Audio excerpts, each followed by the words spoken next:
In 1991, a 14-year-old boy escaped from an apartment, bleeding, terrified. He ran into the street and begged the police for help. The police came, they listened, and then they handed him back to the man he had just escaped from. That boy never came home, and the man who took him back had already killed 12 people in that same apartment. How does something like this happen? Who was this man? This is the story of Jeffrey Dahmer. Jeffrey Dahmer was born in 1960 in Milwaukee, Wisconsin. He was a quiet child, shy, deeply lonely. His parents fought constantly, and young Jeffrey was invisible to everyone around him. As a child, he developed a strange obsession with dead animals.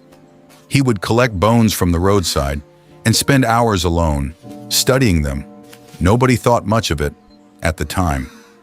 By the time he was a teenager, his parents' marriage had collapsed. His mother left, taking his younger brother with her, and Jeffrey was left completely alone. He turned to alcohol, drinking every single day. In 1978, just weeks after graduating high school, 18-year-old Jeffrey Dahmer committed his first murder. He picked up a hitchhiker, brought him home, and killed him. He was 18 years old, and nobody knew. His father sent him to the army hoping it would fix him. It didn't. He was discharged for alcohol abuse. He drifted, lost, working dead-end jobs, staying with his grandmother in Milwaukee. In 1990, he moved into apartment 213 on North 25th Street in Milwaukee. It was a small, ordinary apartment, but behind that door, something unimaginable was happening. His neighbors began to notice a terrible smell coming from his apartment. They complained, and Jeffrey simply told them his refrigerator had broken and the meat had gone bad. The neighbors believed him. He was so confident, so calculated, that he even spoke to police officers who came to his building. He was charming, calm, and they never suspected a thing. The monster hiding in plain sight. And then came the night that should have ended everything. A 14-year-old boy named Conrad Synthesamphone managed to escape. He ran into the street, confused and injured. Neighbors called 911 immediately. The police arrived, and the man from apartment 213 came downstairs, calm as ever.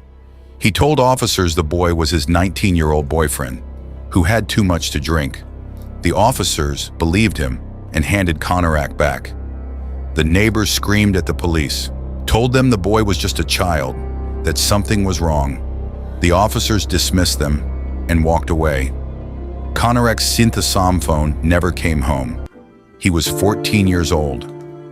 Over 13 years, Jeffrey Dahmer took 17 lives. Each one was a son, a brother, a friend, a human being with a future. Their names deserve to be remembered, not just as victims, but as people who were loved. In July 1991, a man named Tracy Edwards managed to escape apartment 213. He ran into the street, still wearing a handcuff on his wrist. He flagged down a police car, and this time, the police listened. When police entered apartment 213, what they found left even seasoned officers in shock. Inside that small, ordinary apartment was evidence of 13 years of unimaginable horror. Jeffrey Dahmer was arrested and never walked free again. At his trial in 1992, Dahmer pleaded guilty. He showed little emotion. He was sentenced to 16 consecutive life terms. Over 900 years in prison, he would never see the outside world again. For the families of his 17 victims, no sentence could ever be enough. They had waited years for answers, years for justice, and even now, the pain never fully goes away. Some wounds never heal. In November 1994, Jeffrey Dahmer was beaten to death in prison by a fellow inmate. He was 34 years old. For many families, it brought no comfort. The people he took could never be brought back. But the question that haunts us is not just about one man. It is about the system that failed, the warnings that were ignored, the boy handed back into the darkness. How many lives could have been saved if someone had just listened? Jeffrey Dahmer is gone, but the stories of his 17 victims live on.